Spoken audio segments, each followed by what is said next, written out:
Now, the Bram Weinstein Show on Washington's new home for sports, ESPN 630. Live in Las Vegas from Radio Row, this is the Bram Weinstein Show.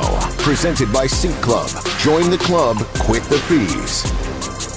Hey, babies. Let's try that again. Hey, babies. Hey, babies. Hey, babies. Hey, babies. You didn't have to reveal it. So they don't even know that I messed up. All right, good. Nobody knows I messed up in 30 seconds in. Hi, everyone. Hi, everyone. Welcome to Las Vegas. It is lovely here. Actually, the weather here has been terrible, actually. It's been like pouring last couple of days here. Yeah. When I took my Uber from the airport at like 11:30 at night last night, we went through what was like flooding, like near the Strip, to get over to where I'm staying, which is the Luxor. And I thought I was in a desert, so I was surprised by this. But the Uber driver was telling me it's been bad all week. So let's see what happens throughout. I mean, not that matters. The game's inside, and they have the best in all technology possible. So the weather would never affect anything here. They would never let it affect anything here. Yeah, that's true. Yeah.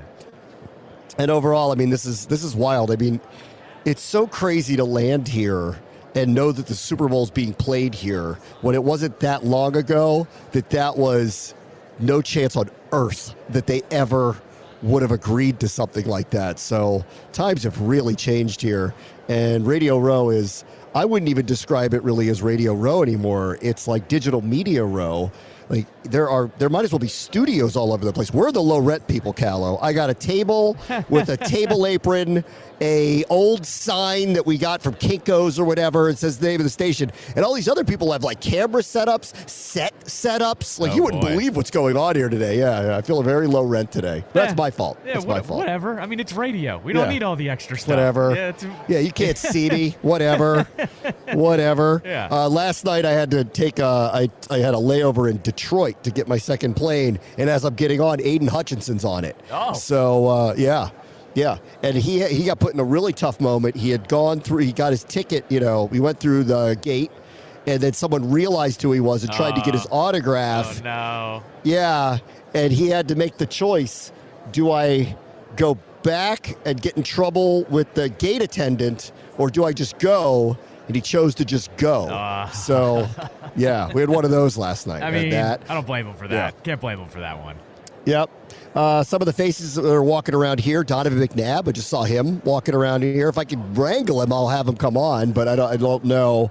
Everybody's on these schedules, and they have handlers, and they're walking around doing all these different things. So I would try, but I saw him. Michael Penix Jr. was walking around here a few moments ago. Baker Mayfield has been doing the rounds, walking around here. We've got a good show ahead for you. Shawne Merriman is expected to be here in about 15 minutes. Rod Woodson is going to join us at 12:40. Mike Lombardi just after 1 o'clock. KJ Wright at around 1:20. So we're packed, and I just got a picture with the Jabberwockies, and it is confirmed that Carrot Top is going to do a taping with me after this show is over that I will air for you tomorrow, which I cannot wait for because he's one of the weirdest people on earth, and I just cannot wait to have a conversation with Carrot Top. Did they give you talking points to that one, or did they just say no? What would the talking point be? Like, how did you make the giant toilet that you put around your neck for your jokes? I don't know. Maybe. I don't know. That's why. Does he have a rags to riches story he wants to tell you about? I don't know, man. Who knows? Right? Who knows? Who knows? Right. So I'll get a chance to talk to him in a little bit. That'll be fun. I'll play Kevin Blackistone, who I taped before the show. He's done some really important work about youth football in just a moment. But let's just go through what's going on a little bit today. It's Super Bowl week, so weird things happen. We saw this yesterday. Someone put on the internet, and you can't unsee it now, that Brock Purdy looks like Lee Harvey Oswald, and he got asked about it. Oh no, I didn't see that. I didn't see that. He got asked about it. I mean, people are just running out of things, but and there's 8,000 shows, so he got asked about that. I didn't see how he responded to it, but man, we're running out of topics if you're asking him if you are a notorious killer. See, this is the problem with having the quote-unquote opening night on Monday now. Now you have people that need to come up with material, on the Tuesday and Wednesday after. I think that needs to stay on Monday. I think they need to limit who asks the questions after Monday night. I agree. I feel like we need to lock that in a little bit. I think I really enjoyed one of the replies was, see, here's another person who also can't do it alone. It's like, that's a heck of a reply. That's a heck of a reply for Brock Purdy. He is getting, like, he's in the Super Bowl. No one thinks he's the best quarterback ever. Why does everyone have to diminish his accomplishment? I'm not, like, they have to define him a certain way. They can't just be like he played well in the last game, or it's not an accident that they're there. And yeah, they have a really good team, but any team in the Super Bowl has a really good team. What Pat Mahomes' team stinks? Like, right. What are we talking about here? So I'm not like, I don't have a rooting interest in this. I like greatness, so part of me feels like I'd like to see the Chiefs win again. I don't particularly know why, but I like greatness, and he clearly is of that caliber. But I don't really get this narrative. I guess I do, because it's been going on forever, but it's just, he's going to have to pull Brady and do this like 8 times before anyone believes he's really actually any good, and that he's just the luckiest person on earth that landed on that team, because that's the way people are treating him. Yeah, I don't really get it either, especially in today's day and age. We haven't really had a Trent Dilfer-esque quarterback, kind of fall into one of these either. So I don't understand where that's at either. I'm with you with the greatness stuff with Mahomes, where yes, like I'm all in on the narrative of that he's chasing Brady, because I know how this sport is, and we haven't had major storylines like that outside of Brady. And so I think the sport almost like needs something like that to happen on Mahomes' side of things for us to kind of chase the dragon, so to speak, as the years go on.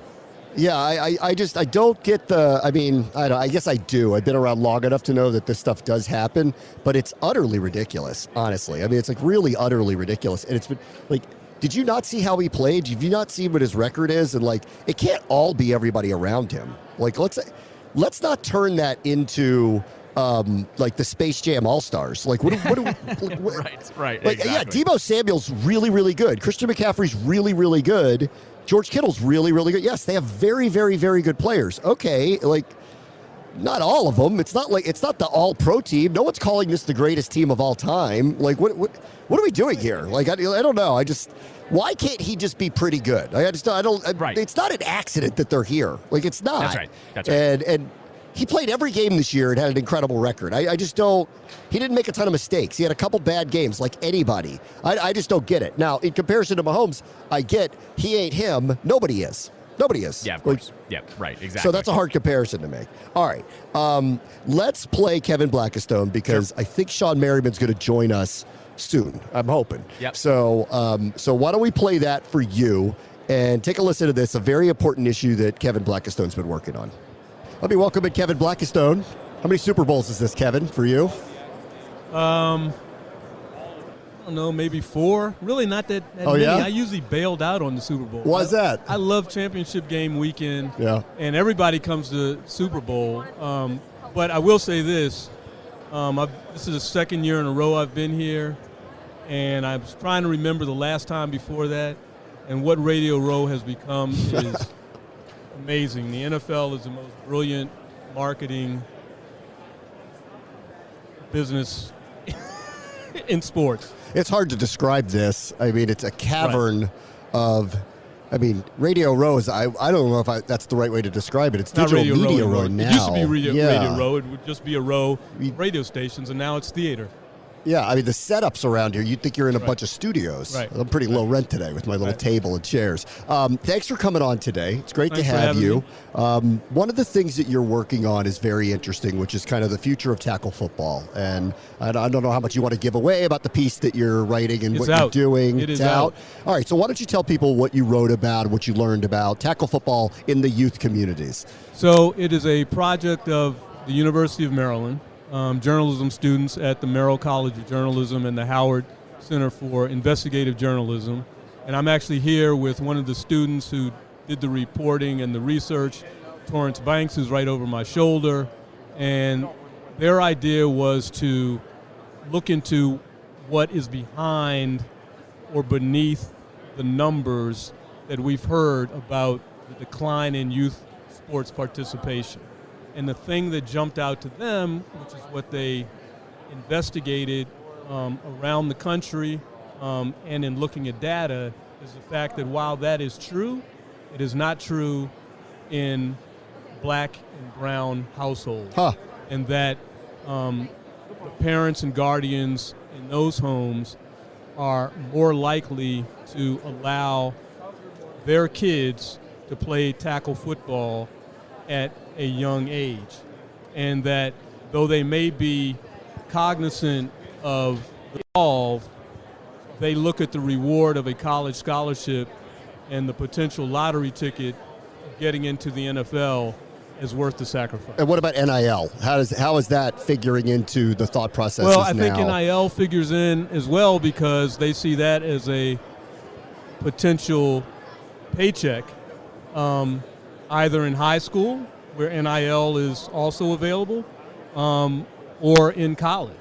And so, if we think of sports as a way to get from one rung in terms of social and economic mobility up to another rung, they see it with NIL as an opportunity to take that step up at an even earlier point in one's career. So in doing all this research, what is the health of youth football? Is that a complicated answer now? Well, I don't think it's complicated. I think the health, it's hard to talk about the health of youth football, but I think it's more important to talk about the health of the kids who play youth football. Yeah. And just after Torrance and his fellow students finished their research and published this story, a new study came out from the Journal of the American Medical Association, which showed that indeed adolescent players of tackle football do suffer some degree of brain injury. Yeah. So it's not so much the health of youth football as it is the health of the kids who continue to play youth tackle football. But certain communities are seeing the reward over the risk, and they're weighing it differently. Exactly. And if you think, I was thinking about this coming in, Bob Costas was at the University of Maryland at the Povich Symposium a few years ago, and people were asking about CTE because we were just hearing about it more and more. And Bob Costas said that CTE posed an existential threat to football. But what this research shows is that while that could be true, black and brown kids are a remedy to that existential threat because they are continuing to play it. Particularly at a young age. Yeah. And today, by the way, is National Signing Day. Yeah. So these kids are in the pipeline to keep us excited about college football, which is the pipeline to the NFL, which is why we're all here. I mean, it is interesting, though. I mean, soccer causes a lot of concussions. Hockey causes a lot of concussions. Lacrosse causes a lot of concussions. Yep. It doesn't get the same type of coverage as football. Maybe it's just out of popularity for the sport. I don't know. Maybe you know. Yeah, and I don't think it's been studied to the extent that it has in football. And no one's made a movie about it starring Will Smith. And no one's written a book about it, like they did it at ESPN and Frontline produced. Yeah. And I shouldn't say ESPN. I should say Frontline because ESPN pulled out of that project at the very end. So do those other sports have that health concern? Absolutely. Yes. But none are as big as football, and the aspect of collision in those sports is not quite the same as it is in football. Yeah, I'm interested to see where you think things are right now, too. The state of California proposed to ban tackle football of kids up to a certain age. That was vetoed by the governor. So it kind of goes back to how do people feel about this sport in general at a young age? I think we all recognize how popular it is once you hit the high school level and beyond, but at the young age. And it's quite a debate. It's a political debate now. It is, and it doesn't seem that anyone is willing to take the advice of medical professionals and apply that to rules and regulations, right? So people are very reticent to make that decision. And what this study shows that Maryland students did is that it's time for someone to heed these warnings, because parents are not going to do it on their own. Yeah. Because of the carrot that is dangled in front of them. Now, having said that, right, absolutely admit that football has gotten progressively safer. Yes, it has. Year over year, and will continue to. But we probably need to accelerate that process without losing focus that it is still an extremely dangerous sport. All right, I'll let you go on this. You did a very important piece of sports journalism here. It's few and far between these days. So I want to hear from you just where you think the industry is in general off of what's happened with Sports Illustrated, cutbacks at newspapers across the country, and the type of work that you're doing. It's hard to get people to give resources to it these days. It is. We're in a troubling transitional period, and it's not the first for sports journalism. But I would say this. You look at what Radio Row has become from what you remember when you first came. Yeah. And it is a reminder that the most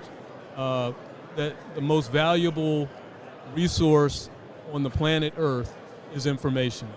Someone has to collect it. Someone has to disseminate it. And when it comes to sports, that's no different.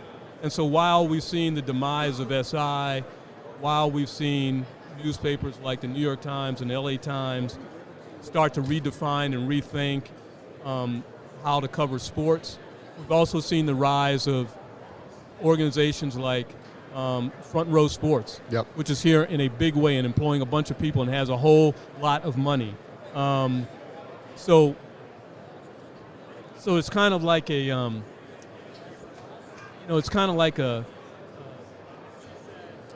it's like a machine, and it's regenerating. I think it's regenerating itself. It's just regenerating itself in new ways that we're not thinking of. So I can't. Kids that are graduating from Maryland in journalism are still getting jobs. That's right. I've bumped into several right here. I've got one of my first students who's right over here, Greg Sussman, who is the director of content for Sports Grid. Yeah. They've got a huge setup over here. And he originally started at WFA in the Fan. Torrance, who is here, is definitely going to get a job doing investigative journalism in sports because that's what he wants to do.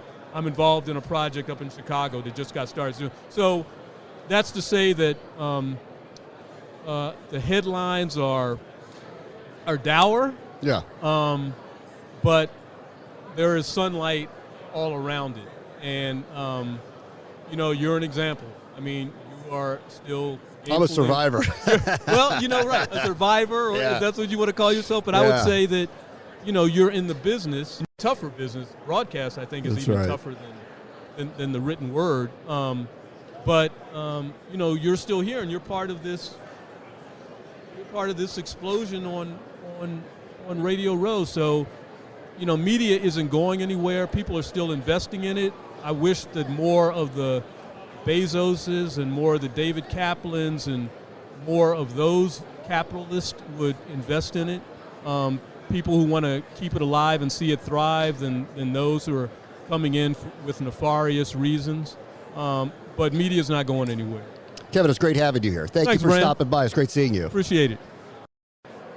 All right, back here live in Vegas. We're going to take a real quick break as Shawne Merriman is making his way over to our table. So we'll talk to Lights Out next. Bram Weinstein Show live in Vegas on ESPN 630, the Sports Capital. Live in Las Vegas from Radio Row, this is the Bram Weinstein Show. Presented by Seat Club. Join the club, quit the fees.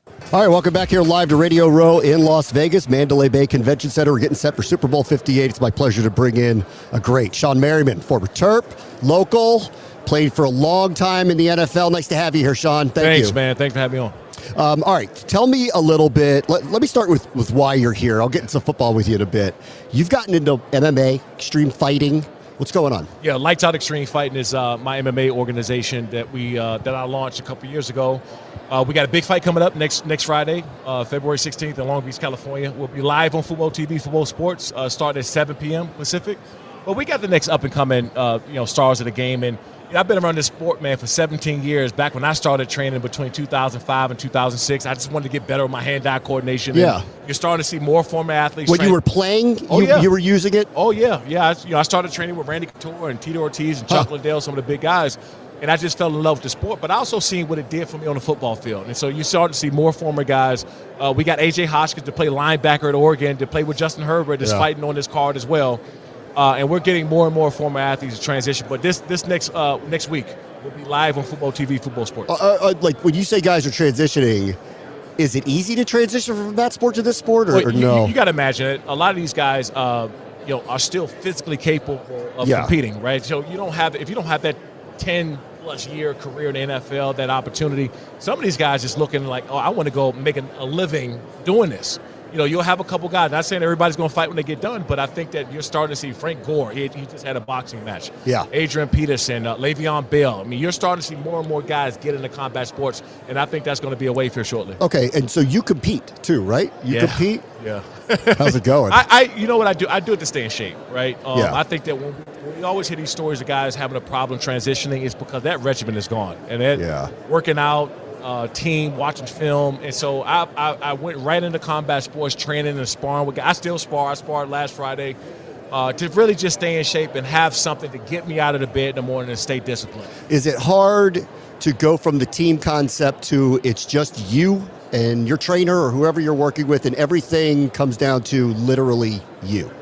Yes, it's no timeouts, right? Yeah. When you're in there, and I think that there's no Pat Mahomes to throw you the ball. Yeah, it's nobody to blame because they missed a block or a tackle. Right. It's all on you, and I think that that's kind of the beauty of the sport, because you get a chance to reap the hard work and the production you put in to get out of it. So I've been around this sport. MMA is obviously growing all over the world and more of a global sport. Now I know the NFL has started to do more in Germany, more in Brazil, more in these other countries, but fighting is big all over the world.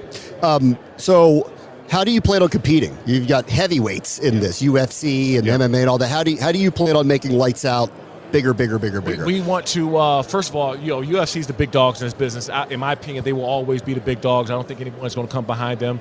But what you can do is establish some cool and fun verticals. We're going to be introducing a lights out tech glove. They can measure speed, power punch, impact, G-force, right? So you'll see a guy get hit. We'll have the data up on the screen, and the broadcast is talking about it. So it's just about growing our fan base, being more interactive with our fan base and fan engagement, because that's the only way to really grow and solidify yourself as an organization. Yeah. I mean, everybody knows you're from PG County. Are you doing anything back home? Is there any part of this back home going on? I'm working on. I've talked to the MGM down there in Oxon, close to Oxon Hill, right? Yeah. And it's picking up. I grew up, in a boxing family. My uncle was a professional boxer. So I didn't know that. Yeah, so I grew up in a boxing family, but you're starting to see MMA take over certain areas and get more popular. Were they heavyweights? No, he fought at 168. Where'd you come from then? yeah. 168? I kept. You must have been a monster coming home. I kept growing the other way. Yeah. Right? But I played basketball growing up, man. I was a basketball player. I played with the same AAU teams, the Kevin Durant and Michael Beasley and all the guys from the area. Nolan Smith. I played. We all came through the same AAU organization, man. So I started off playing basketball, actually. All right. Let's talk a little football. What do you think? Chiefs, 49ers. What do you think this weekend? I think that it's hard to go against somebody that know how to win, right? We all know that 49ers are the better team. They're more talented. They got more in the staff. Hard to kill the king, though. Yeah, but you know what? Buffalo Bills, I thought, were a better team than the Chiefs. And so, for sure, the Ravens were a better team.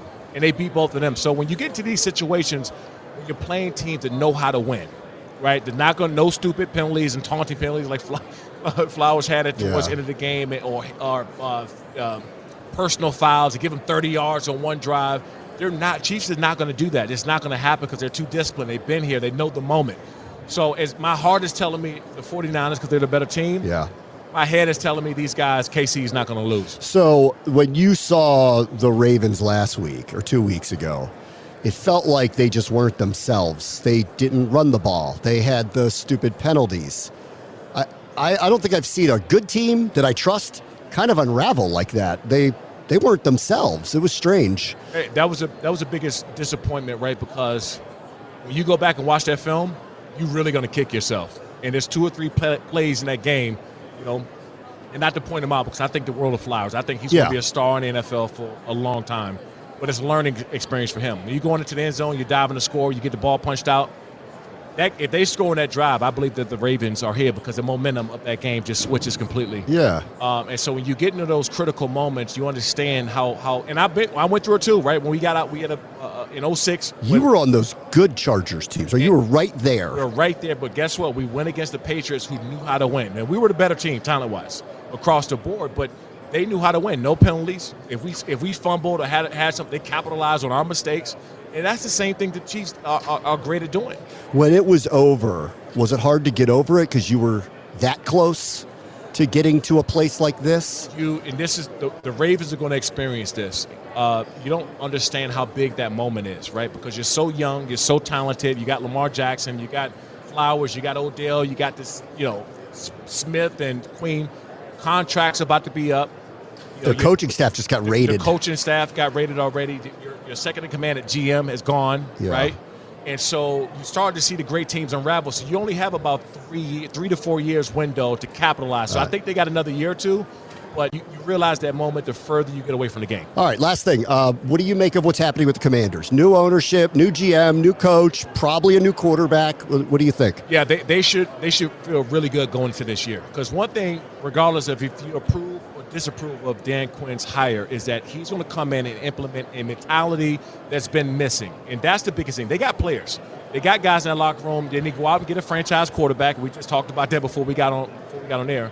They need to get a franchise quarterback, and then you build the other pieces around it. But they should feel good, in my opinion, about the Dan Quinn hire. Shawne, thanks so much for coming by. Lights Out 14 is taking place in Long Beach, California on February 16th. Thank you so much for coming by. Good luck with Lights Out. Thanks for having me. Appreciate it. Thank you. All right, that's Shawne Merriman. All right, so we're going to wait for Rod Woodson. He'll be coming on, I don't know, in about 10 minutes or so. There was a really interesting piece, Callow, by Seth Wickersham in ESPN. Yes. Who talked about the 49ers and their success and all of that type of stuff.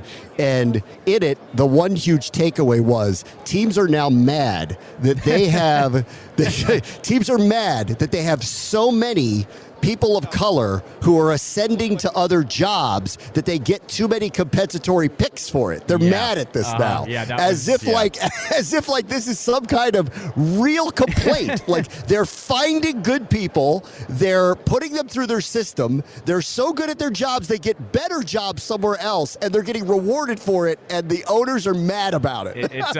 It's almost like the program is working and other teams are mad that it's working. Like when I saw that from Wickersham's piece, I couldn't believe what I saw because I was like, guys, that's the reason they're doing it, is so we can actually, make this happen because you guys weren't really complying before. So, yeah, a ridiculous takeaway that other teams are mad at them.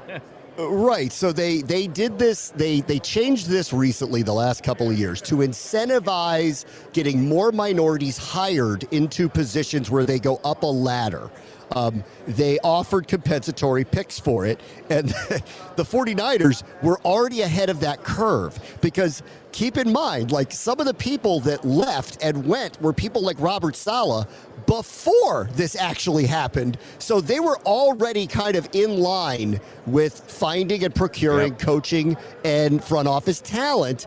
And so they're reaping the rewards. And after reading this, I'm like, they're going to try to get rid of that.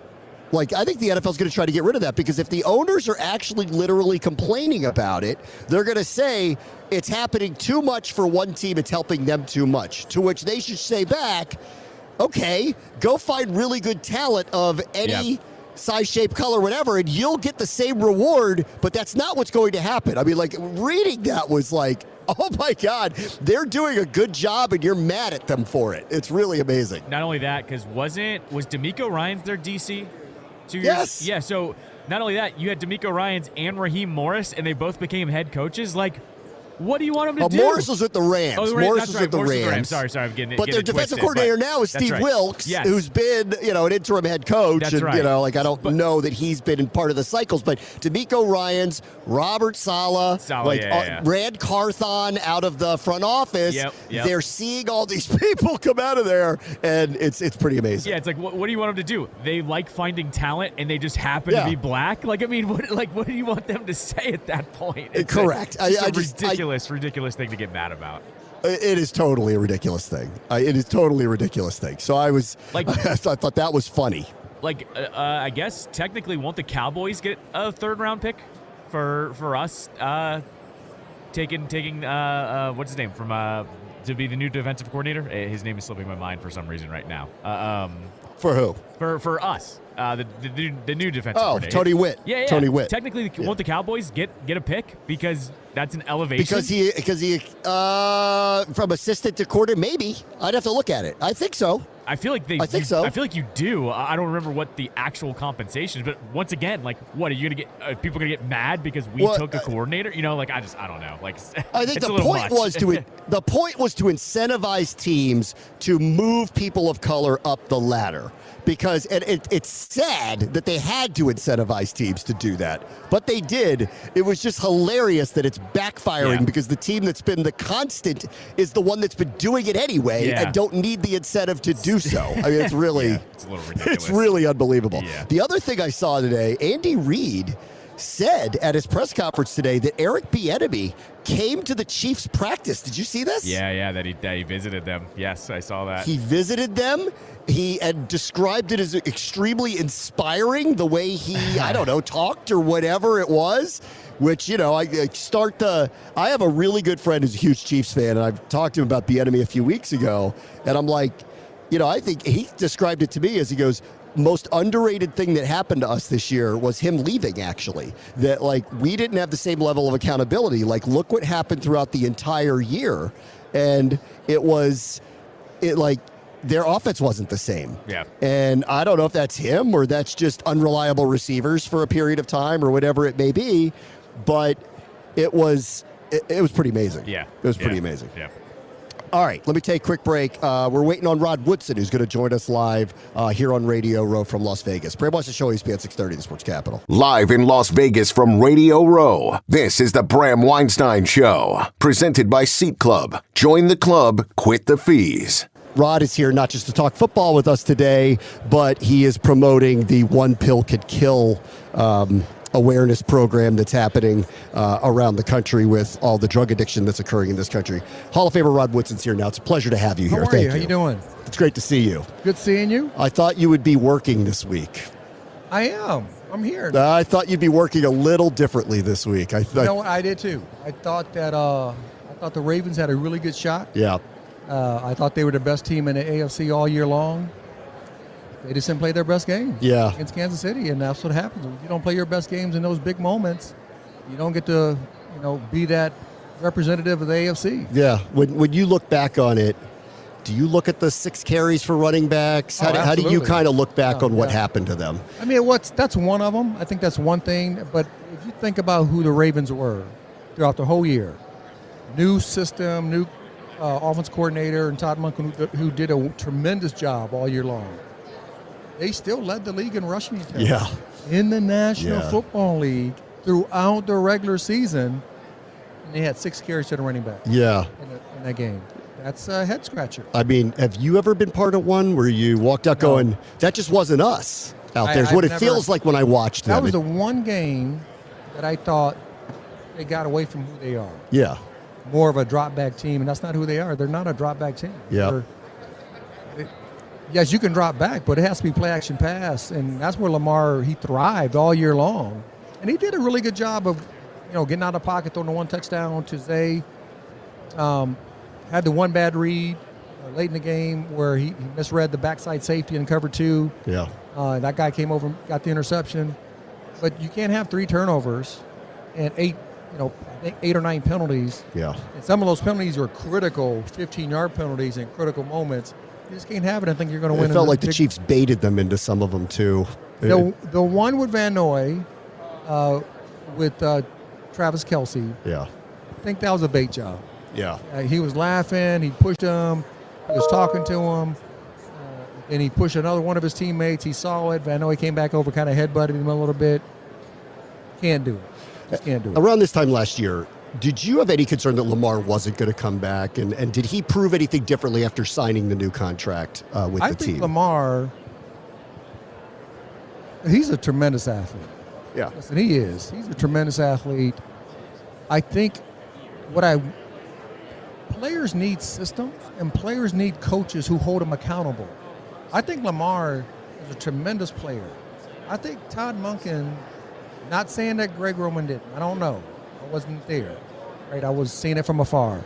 I think Todd Monken held Lamar more accountable this past year than normal. And also allowed him to make checks inside of a game.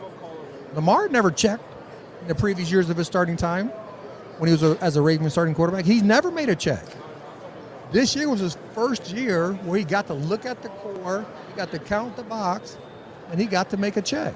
So his growth, I think, this year was tremendous. I think he's going to get better with it next year. And it'll be fun to watch him because I think they have a lot left in the tank. Question is, do you bring back Clowney? Do you bring back Van Noy? Yeah. Do you bring back Nelson Aguilar, OBJ? Like, who do you bring back? Who you don't bring back?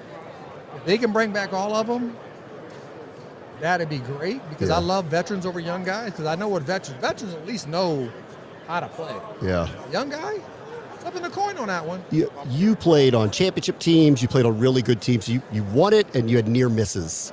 How hard is it when you're that close, maybe think you should have been here this week and to get over it? It's frustrating. It's definitely frustrating. But at the end of the day, you got to win close games to get into the Super Bowl. Yeah. All right. You got to win close games. You got to win close games in the Super Bowl to win, right? To host that Lombardi Trophy and take it back home. It is tough. But with that being said, when you get one, it feels like, it's nice. It's a nice feeling. Even though I lost two, I don't even think about the two I lost. It's just the one that I won. Yeah. I remember it like it was yesterday. Yeah. I remember the confetti coming down. I remember being on the sidelines, talking to Steve Busciotti, talking about, hey, I wear a size 12 ring. And he was like, yeah, they're going to be really nice rings. So I remember all that. So we have you here as well to talk about your awareness program that is happening called One Pill Can Kill. Obviously, there's a lot going on in this country with drug addiction and drugs coming into the country. And I have a high school daughter, and it frightens me because the drugs are different than when I was growing up. They're very dangerous. Can you kind of talk about what you're trying to advocate for? Well, it's personal to me because my oldest son was addicted when he was younger. Obviously, he came through that. So when high school, college? High school. High school. So when this came across my email, I was like, I'm in. I want to give that message out. And John, who's with the DEA, some of the stats he's going to throw out is going to be mind-blowing to everybody that's listening because it's kind of scary where we're at in this country with the fentanyl and the drug use. Yeah, thanks, Rod. I could sit here and listen to him break down the game or any game all day long, right? And I've been doing it all day. It's been incredible, and he is truly an invested partner in this. The DEA's One Pill Can Kill campaign is probably the most important thing that we have going today, and that's why we're here at this huge event, right? We know that fentanyl is the leading cause of death in Americans between 18 and 45. We know that only 2 milligrams of fentanyl is enough to kill somebody. It's enough to fit on the tip of a pencil. That's how small it is. Nobody's seen that more than the D.C. area. We see it play out all the time, and that's where I'm based out of right now. There's 78 million pills that DEA seized last year made with fentanyl. That coupled with the amount of powder that we've seized is enough to kill 380 million Americans. So we need people to talk to their kids right now. If you're a coach of youth sports, if you have a school, classroom, whatever it is, or just in your family, you need to have this conversation about how deadly this drug is. The cartels are manufacturing fentanyl to look like pharmaceutical pills. They're selling them on social media. We need people to understand that you cannot buy a legitimate pill on social media. You can't go on Snapchat and get a pill. You can only trust the pills that have been prescribed to you by a doctor and filled at a pharmacist by you and in your possession. So that's why it's so great to team up with the NFL Alumni Association, to team up with Hall of Famer Rod Woodson, to be here and he's invested in this. He believes in it, and we're trying to get this message out to every community. Are you working in just awareness? Are you trying to get policy change? How are you thinking about it? For us right now, it's all about getting the awareness out there, right? DEA is an enforcement agency. We've done that. We've done that better than anybody. We partner with people all over the world to do that. We're a 10,000-person agency. But the fact of the matter is right now, there are people being poisoned in this country. There are people that don't even know that they're taking a drug like fentanyl. They think it's a real pharmaceutical drug, or they think they're using cocaine or methamphetamine, and they don't know that somebody else added fentanyl into it. Not to kill them, they think they're going to addict them, which is what they want, because they want them to come back and buy more. But the truth is, they killed 112,000 Americans last year. Yeah. 112,000, that's 300 people a day that are dying of drug poisoning deaths. We have to put a stop to it. The way we're going to do that is by having these conversations. How are you thinking about Narcan and drugs like that can be on a person that could avoid a disaster? I mean, thankfully, Narcan has saved so many lives in this country. And my hometown, where I'm from in New England, thank God we have that out there and it's saving people's lives. What I'm worried about is there are a lot of people that don't know they're using fentanyl. So they're not even carrying Narcan, or they wouldn't think that they need it. Some people that, for instance, think they're only using cocaine don't think they need to have Narcan available. Narcan is saving lives, but the biggest way to save lives right now is to have that message out there, and don't do it. Don't get caught up in it. Yeah. Rod, what do you want to tell young kids? I mean, you mentioned you had a child who dealt with it. And this is a very different time. These drugs are extremely dangerous. Yeah, I think the biggest thing, these kids are on social media, right? Yeah. And these I don't know, tweets or views come through their page, and they think it's real. When it comes to clothing, all the, medicine, they think it's real. And you got to remember, you get your real prescription from your doctor. Mm-hmm. You get real prescription from your licensed pharmacist. That's where you get your real stuff, not from social media, not clicking on here, maybe your mom and dad's credit cards on your phone, and you can click it in and it comes to your house. That's the stuff that can kill you. And if something's wrong, you need to go to the doctor, go to the licensed doctor. If he needs to prescribe you something, then he'll give you a prescription, and you can go to your licensed pharmacist. Two quick things before I'll let you go. Football. So Washington gets a new owner, new coach, new GM. When we've talked about this change for this organization, a lot of times what comes up is they want to replicate San Francisco or Philadelphia or Baltimore. What can you tell us about the Ravens organization and why they have sustained a level of success for such a long period of time? I think the Ravens, I hate saying it because the fans are going to crush me. They remind me of the Steelers, right? In the sense that you don't take, when they hired John Harbaugh, they got crushed. They got crushed in the sense that, why are you hiring a special team guy? He's not a guru in anything. You know what he is? He's a really good leader. At the end of the day, you need people to lead. These athletes can play.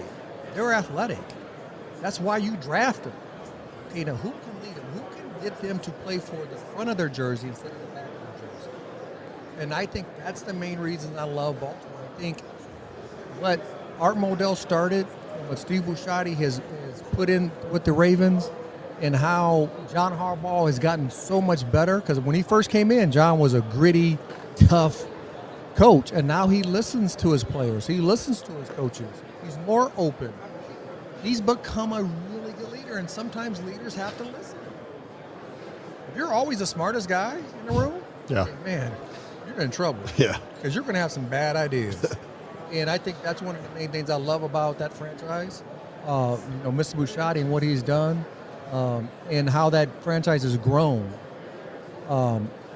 because of John Harbaugh and his growth, and not just a coach, but as a man. All right, last thing. Who you got in the Super Bowl? Who do you like? I like the team in the NFC. Really? I do. I like the 49ers. Tough I think, to beat that quarterback. You know what? Listen, Patrick Mahomes is a generational player. He really is. He could have played in any generation. He was going to be good. The 49ers have played not good football, especially defensively. I agree. In 2 playoff games. I agree. And they won. I don't think most good teams don't play 3 bad games in a row. I think they shake that off.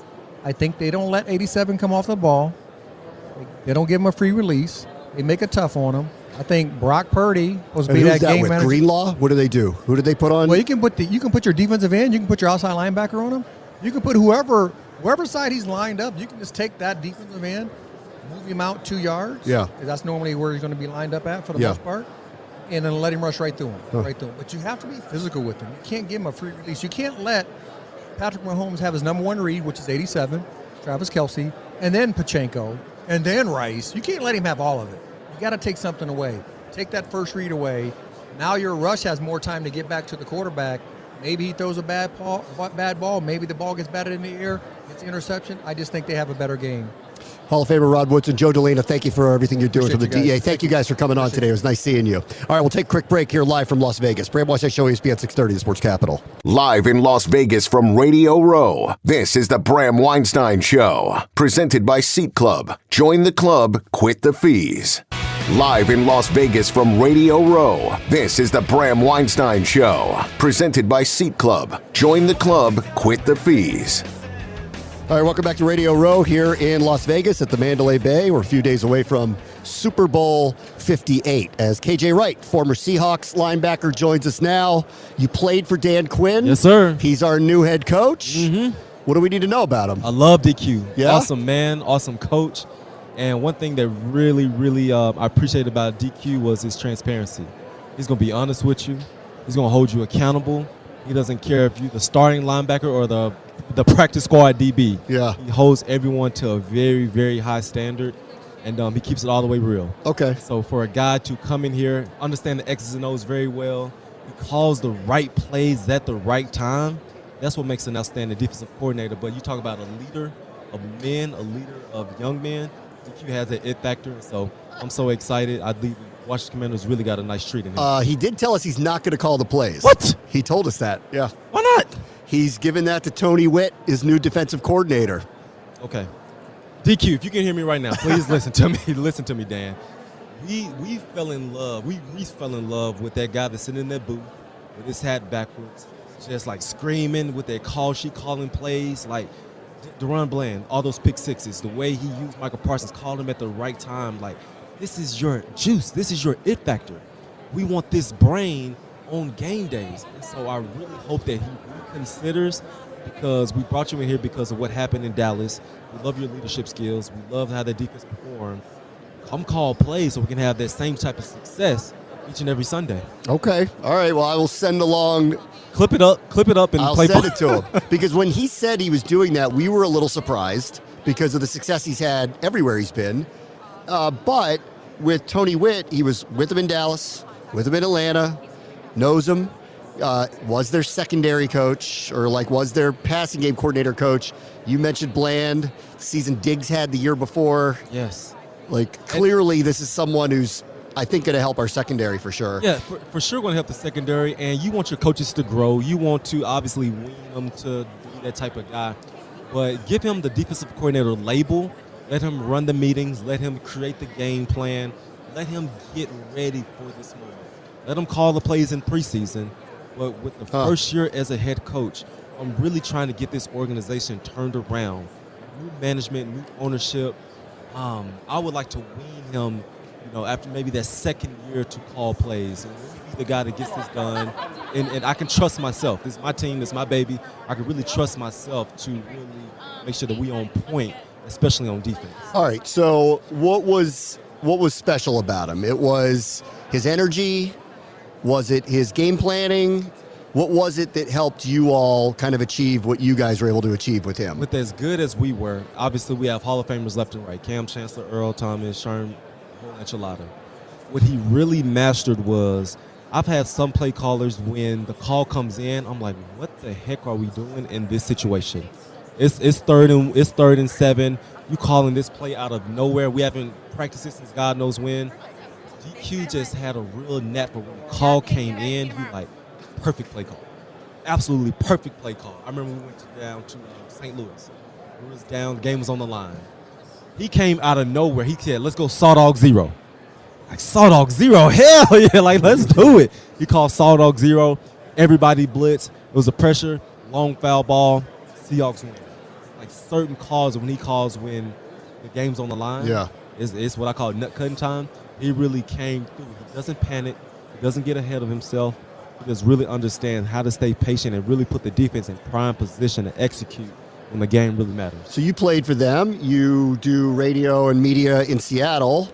You all could have hired him. Yeah. Why didn't you hire him? What we know right now is John Snyder's team. John Snyder is 100% in control. When it was with Pete and John, it was 49-51. I believe Coach Carroll was there so long. We're talking 14 years. We're talking the same philosophy, the same message, and it got a little redundant. And I believe that if you brought in Dan Quinn, he's from that Coach Carroll tree.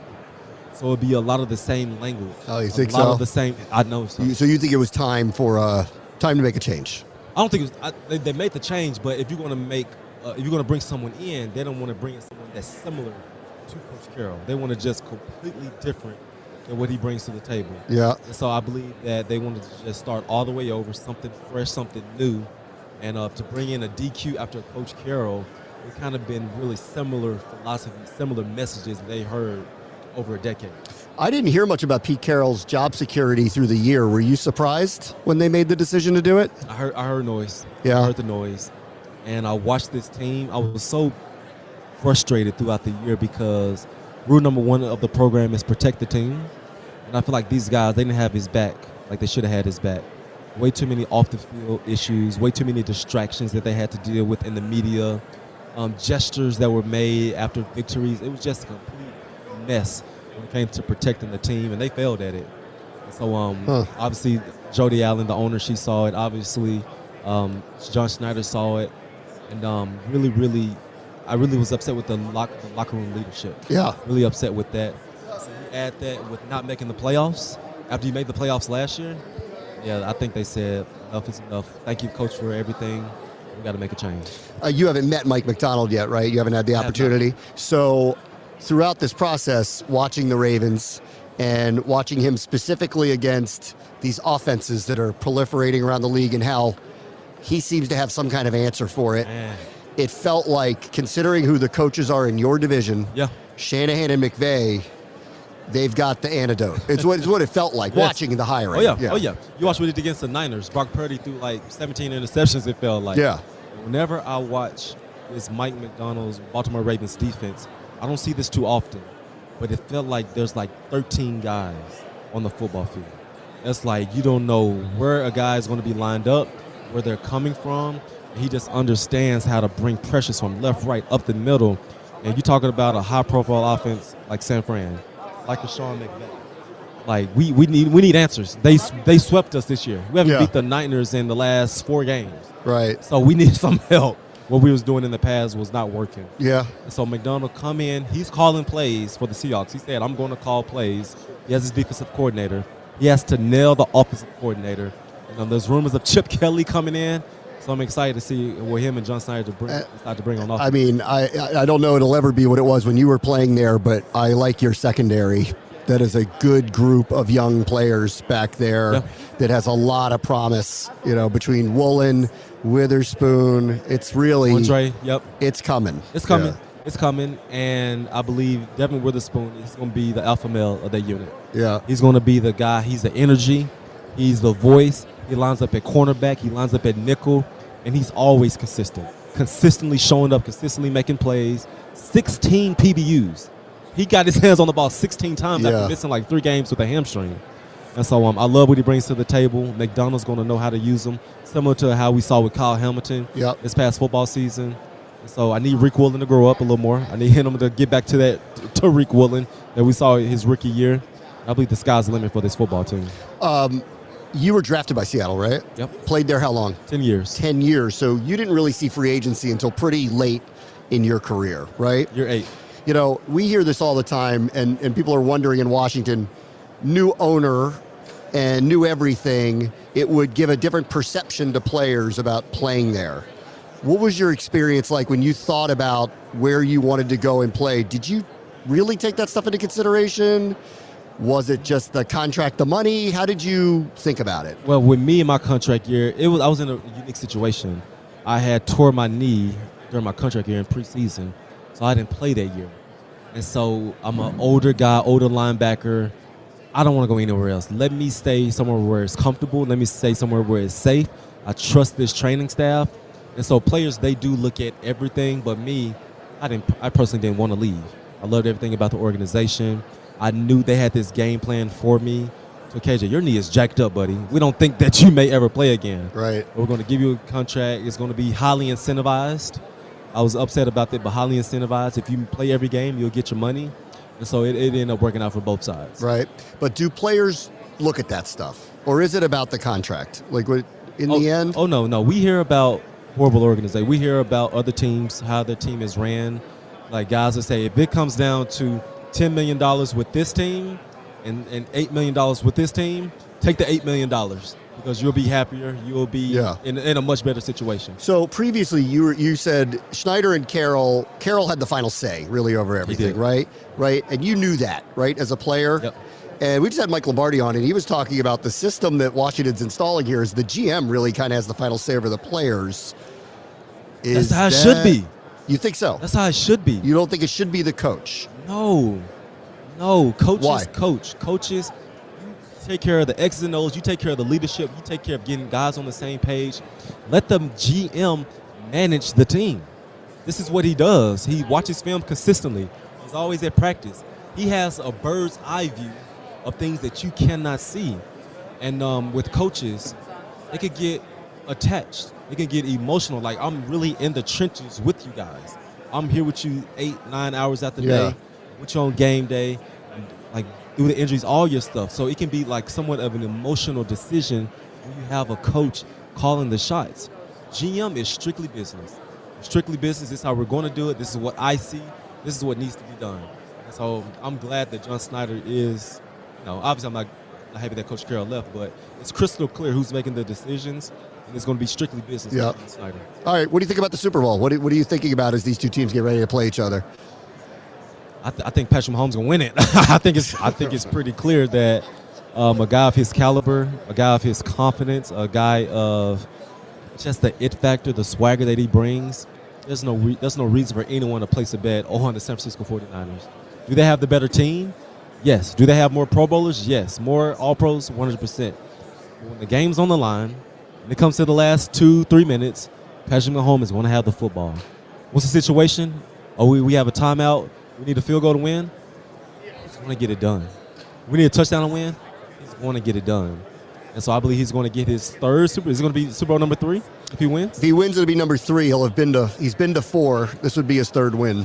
Once he gets Super Bowl number 3, it's really time to put him on the Mount Rushmore of quarterbacks because ever since he's came on the scene, backing up Alex Smith for all those years, and then took over as year 2, year 3. He's been absolutely phenomenal. Yeah. So there's no way I'm counting against Patty Mahomes. What do you think of Brock Purdy? What's your take on him? I look at his record. He's a winner.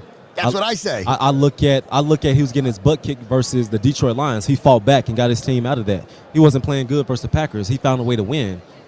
He's a winner. He finds a way to execute the game plan. When you playing this Kyle Shanahan offense, you get to the line of scrimmage, they have like 2 or 3 plays. He has to be that guy to get them in the right position to be successful on this football play. He makes all the right throws. He could check down you to death, or he could throw it deep to George Kittle and Brandon Ayuk. And so the game manager talk, it's the big question of the who cares? I don't even really understand. Like, the guy wins. What's the problem? Like, there's no problem. Right. It's egos. The problem is egos. Oh, I need to be the best on the field. I need to be the one that carries the torch, the guy that goes out there and I put the team on my back. That's a lot of ego talk. Yeah. When I see guys that play together, play within the scheme, yeah, execute, and you find a way to get me to the Super Bowl, hey, it's 11 guys on the football field. Let's all do it together. So I'm a big fan of Brock Purdy. I was watching him in the Detroit Lions game. So let me see if he's going to flinch. Let me look in his eyes and tell if he's flustered. I didn't see it. Yeah. When I played as a linebacker, I looked at players' body language. I looked at their energy. And Brock Purdy, he has that, I called it that Tom Brady type of mental toughness in order to be successful in this league. All right. I don't want to bring up the hard feelings, but I was thinking about this, that you're sitting here, the decision to not run the ball in the Super Bowl, right, ends up losing the game, right? I watched the Lions 2 weeks ago do things that I thought they're going to regret. Saw that? they're going to regret. Like, I know they're sitting here telling me that this is how we do it, and this is us, and we're going to do it our way. And I'm sitting there going, and you're not here because you made some very unusual decisions, and you're going to regret it, right? The biggest thing that Dan Campbell can do is say, I messed up. Not too many people know this story, but Coach Cura, when we made the decision to throw the ball, he tried to find reasons to justify. He tried to find reasons to, like, this is what the paper said, the analytics.